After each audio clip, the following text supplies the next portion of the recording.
जब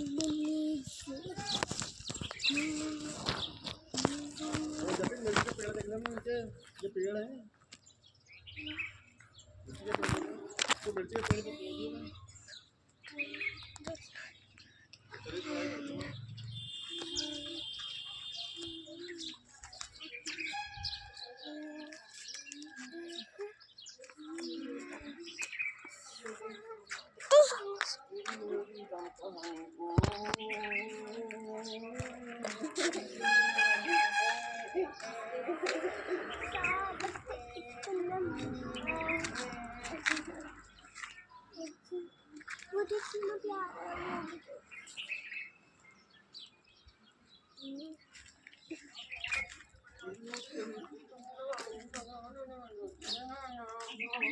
उधर तो एक बंद हो जाए, वहां तक सब आता है इधर को।